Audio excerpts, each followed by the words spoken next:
नमस्कार दोस्तों, एक बार फिर से आप सभी का मैं बहुत बहुत स्वागत करता हूं। दोस्तों, आकाश आनंद जी के तेवर में कोई नमी कोई कमी नज़र नहीं आ रही है। भारतीय जनता पार्टी इस समय चुनाव आयोग पहुंच चुकी है और आकाश आनंद की रैली पर प्रतिबंध लगाए जाने की मांग हो रही है। कहा जा रहा है कि आकाश आनंद को जेल हो सकती है। क्या वाकई आकाश आनंद को जेल होगी? किस ग्राउंड पर होगी?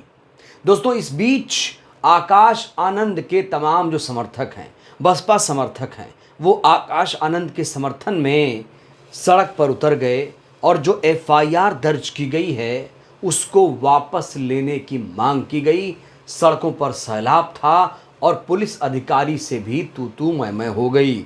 ज़रा वीडियो देखिए किस तरीके से बसपा समर्थक सड़क पर उतर आए और जमकर हंगामा किया। खास तौर से आकाश आनंद के खिलाफ जिस तरीके से मुकदमा दर्ज किया गया, बसपा समर्थकों में इस समय उबाल है और इस समय बसपा के जो तमाम समर्थक हैं वो सड़कों पर उतर रहे हैं। दोस्तों, वहीं मायावती जी ने आकाश आनंद पर एफआईआर दर्ज होने के बाद एक बहुत बड़ा बयान दिया। एक वीडियो सामने आया है, वो वीडियो मैं आपको सुनाऊंगा। इस बीच भारतीय जनता पार्टी क्या कर रही है उसे आपको जानना बहुत ज़रूरी है। दोस्तों, भारतीय जनता पार्टी के एक नेता हैं, बीजेपी के प्रदेश प्रवक्ता राकेश त्रिपाठी। ये कह रहे हैं कि आकाश आनंद बसपा में परिवारवाद की नई पौध हैं। वो जानबूझकर प्रयास कर रहे हैं कि उन्हें मीडिया में ज़्यादा से ज़्यादा सुर्खियां मिल सकें, इसलिए हर रोज़ वह विवादित बयान दे रहे हैं। भाजपा को लेकर उन्होंने जो टिप्पणी की है वह उनको महंगी पड़ेगी। उसका खामियाजा उन्हें चुनाव आयोग के साथ जनता की अदालत में भी भुगतना पड़ेगा। कुल मिलाकर दोस्तों, इस समय भारतीय जनता पार्टी के तमाम नेता आकाश आनंद के पीछे पड़ चुके हैं और कहा जा रहा है कि बहुत जल्द आकाश आनंद के खिलाफ कार्रवाई होगी। लेकिन बड़ा सवाल, जिन धाराओं में आकाश आनंद के खिलाफ केस दर्ज हुआ है, क्या वाकई वो धाराएं उतनी मजबूत हैं? क्या वाकई भारतीय जनता पार्टी जो चाहती है वो अपने मंसूबे में कामयाब हो पाएगी? दोस्तों, आइए पूरे मामले को थोड़ा समझते हैं। मामला आखिर है क्या? दोस्तों, जो आकाश आनंद हैं वो उत्तर प्रदेश की सीतापुर में जनसभा को संबोधित कर रहे थे और जब उन्होंने बयान दिया था, जब उन्होंने बीजेपी शासन की तुलना तालिबान से कर दी थी, तो उस समय 30 बसपा नेताओं के खिलाफ केस दर्ज हुआ था। दोस्तों, यहाँ तक कि 3 बीएसपी प्रत्याशियों के खिलाफ भी केस दर्ज हुआ है। कौन कौन से प्रत्याशी हैं? लखीमपुर से प्रत्याशी अंश कालरा के खिलाफ केस दर्ज हुआ। धौरहरा प्रत्याशी श्याम किशोर अवस्थी के खिलाफ केस दर्ज हुआ। सीतापुर के प्रत्याशी महेंद्र यादव के खिलाफ भी केस दर्ज कराया गया है।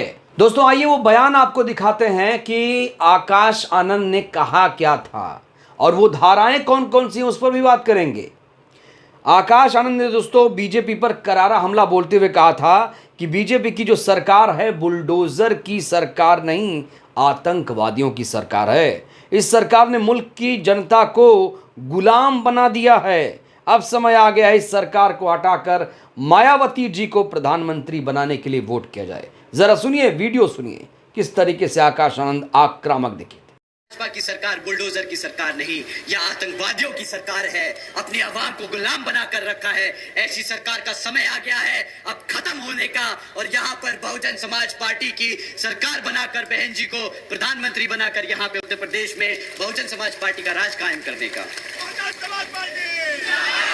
दोस्तों, इस बयान के बाद आकाश आनंद ने चुनाव आयोग को भी चैलेंज किया और कहा चुनाव आयोग अगर मेरे बयान को गलत मान रहा है तो वो जमीन पर उतरे और जमीन पर आकर देखे, दूध का दूध और पानी का पानी हो जाएगा। सुनिए जरा बयान।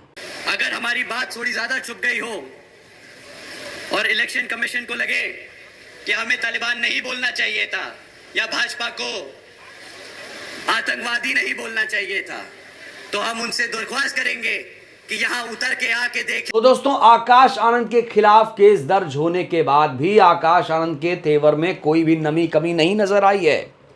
आपको बताते हैं कि कौन कौन सी धाराएं लगाई गई हैं आकाश आनंद के खिलाफ। दोस्तों, आकाश आनंद के खिलाफ आईपीसी की धारा 171C लगाई गई है।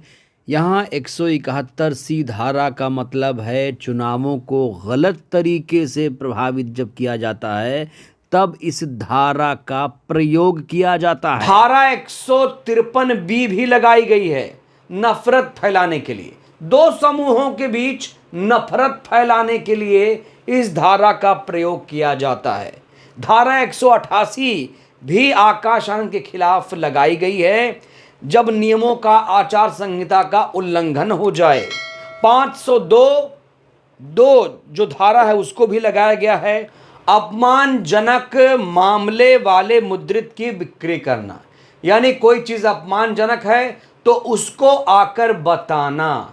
दोस्तों कुल मिलाकर आईपीसी की धारा 177 सी, 153 भी, 188 और 502 की धारा लगाई गई है। साथ ही साथ आरपी एक्ट की धारा 125 के तहत सीतापुर में आकाश आनंद के खिलाफ केस दर्ज किया गया। दोस्तों आपने बयान सुना और जो धाराएं लगाई गई हैं क्या वो मैच कर रही हैं? मेरा आपसे सीधा सवाल है कि जो धाराएं हैं और जो बयान है क्या वो मैच कर रहा है? क्या आकाश आनंद ने कोई झूठी जानकारी दी है और क्या आकाश आनंद ने कोई आपत्तिजनक बयान दिया है? क्या आकाश आनंद ने कोई असंवैधानिक बयान दिया है? क्या आकाश आनंद ने कोई भड़काऊ बयान दिया है? क्या आकाश आनंद ने कोई नफरत भरा बयान दिया है? क्या वाकई आकाश आनंद ने दो समूहों के बीच नफरत फैलाने का काम किया है? तो दोस्तों ये धाराएं हैं और ये बयान है। मैं चाहता हूं कि आप लोग भी तौलिए इनको, सही धाराएं लगाई गई हैं या नहीं लगाई गई हैं, आप लोग भी इस पर रिसर्च करिए, थोड़ा देखिए कि बयान क्या है और धाराएं क्या हैं। दोस्तों मैंने जब धाराओं का अध्ययन किया तो पता चला कि इसमें 2 से 1 साल, 2 साल, 3 साल की सज़ा का प्रावधान है, लेकिन ये जो धाराएं हैं ये जमानती हैं। अगर सज़ा भी हो गई, जेल भी हो गई तो इन्हें जुर्माना देकर छूट जाएंगे। ये जमानती धाराएं हैं और आकाश आनंद के खिलाफ जिस तरीके से केस दर्ज किया गया है ये कहा जा रहा है कि भारतीय जनता पार्टी की बौखलाहट के अलावा कुछ भी नहीं है। दोस्तों इस बीच एक प्रतिक्रिया आई है टाइम्स ऑफ बीएसपी की तरफ से। जो काम 28 दलों का इंडी अलायंस नहीं कर सका वो 28 साल के युवा ने कर दिखाया। आकाश आनंद जी ने अपने तीखे तेवर से अकेले ही पूरी भाजपा को घेर रखा है। बीजेपी अब आकाश को एफआईआर से डराना चाहती है, लेकिन दोस्तों आकाश आनंद डरने वाले नहीं हैं। इस बीच आकाश आनंद का एक वीडियो और काफी ज्यादा वायरल हो रहा है जिसमें वो भारतीय जनता पार्टी की पोल खोलते नजर आ रहे हैं। देखिए सर, ये 80 करोड़ जनता को जो मुफ्त में राशन देते हैं इसकी आपको क्या कीमत चुकानी पड़ती है आप जानते हैं? अगर आपकी क्लास 4 की अगर नौकरी लगती तो आप महीने का कम से कम कितना कमाते? कम से कम 20 से 30 हजार रुपया कमाते ना? सही भाई साहब, अगर आप महीने का 20,000 कमाते तो साल का 2.5 लाख रुपया कमाते, कम से कम 2.5 लाख रुपया। ये 2.5 लाख का चूना लगाते हैं 12,000 रुपया देकर आपको। तो आकाश आनंद कह रहे हैं कि कांप काहे रहे हो भाजपा वालों, इतनी जल्दी पुलिस चौकी में क्यों दौड़ रहे हो? अभी तो हमने तोड़ना शुरू किया है। कुछ इस तरह की बातें भी आकाश आनंद को लेकर हो रही हैं। दोस्तों मैं आपको बताऊं, जब से आकाश आनंद ने ये बयान दिया है तब से जो बीएसपी के जो युवा नेता हैं उनमें जान फूंक दी गई है। ऐसा लगता है वो रिचार्ज हो गए हैं, वो सड़क पर उतर रहे हैं, वो ट्वीट कर रहे हैं, वो सोशल मीडिया पर एक्टिव हो गए हैं, क्योंकि आकाश आनंद ने कहा जा रहा है कि चंद्रशेखर को भी तेवर के मामले में पीछे छोड़ दिया है। दोस्तों यहां पर एक बड़ा सवाल ये खड़ा होता है कि जिस तरीके से भारतीय जनता पार्टी ये चाहती है कि आकाश आनंद के खिलाफ कार्रवाई हो, उन्हें जेल हो, तो क्या करेगा चुनाव आयोग? क्या कर सकता है चुनाव आयोग? दोस्तों इस बीच एक ट्वीट है कासिम साहब का। ये लिखते हैं, आकाश की आगे होने वाली रैलियां निर्वाचन आयोग के आदेश पर निर्भर हैं, होंगी या नहीं ये आयोग ही बता पाएगा। देखते हैं क्या है आयोग का मन। अरे भाई आयोग का मन सबको पता है। लगातार आयोग के ऊपर सवाल खड़े हो रहे हैं कि ये जो आयोग है ये सत्ताधारी पार्टी का चाटुकार हो गया है, और इसीलिए जब जब विपक्षी पार्टियों ने कोई केस दर्ज कराया आयोग ने आंख बंद कर ली, और जब जब सत्ता पक्ष के लोगों ने आयोग के सामने कोई शिकायत दर्ज की तुरंत हथौड़ा चलाया आयोग ने, तुरंत अपना चाबुक चलाया। और ऐसे ही कहा जा रहा है कि आकाश आनंद जिस तरीके से, जिस रफ्तार से जा रहे हैं उनको रोकेगा आयोग, उनके खिलाफ कार्रवाई करेगा आयोग, उनकी रैलियों पर प्रतिबंध भी लग सकता है। दोस्तों इस बीच मायावती जी ने बदायूं में एक बड़ा बयान दिया। मायावती जी ने लोगों से क्या अपील की है, लोगों को क्या कहा है, हाथी की किस तरीके से तारीफ की है। जरा देखिए मायावती जी ने किस तरीके से लोगों से अपील की है वोट देने की। देखिए, और आपके आबादी हाथी की तरह विशाल है। आप लोगों को अपनी विशाल आबादी को ध्यान में रखकर आपका वोट बहुत ज्यादा है। आप लोगों को हाथी चुनाव चिन्ह के सामने वाले बटन को दबाकर इनको जरूर कामयाब बनाना। तो दोस्तों मायावती जी साफ तौर पर कह रही हैं कि ये जो समाज है हाथी की तरह विशाल है, इस समाज को जब वो ईवीएम देखेगा तो वो इस हाथी विशालकाय हाथी को ज़रूर याद रखे। जो ये विशालकाय समाज है जिसकी बहुत ज़्यादा आबादी है, वो अपने समाज को ध्यान में रखते हुए वोट करे।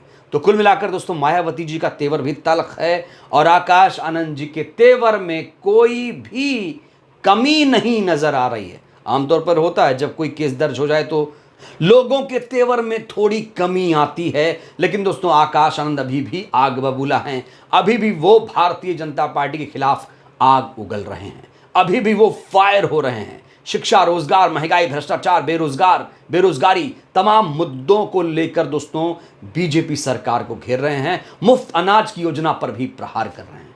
बहरहाल अब देखना होगा चुनाव आयोग क्या कर सकता है। क्या आकाश आनंद को जेल होगी, क्या उनकी रैली पर प्रतिबंध लगाया जाएगा। दोस्तों ये खबर लगातार अपडेट होगी, जैसे कोई और अपडेट आएगी हम आप तक जरूर पहुंचाएंगे। बहरहाल आकाश आनंद के तेवर को लेकर आप क्या कहेंगे, अपनी प्रतिक्रिया जरूर दीजिए। बहुत बहुत धन्यवाद, शुक्रिया। जय भारत, जय संविधान।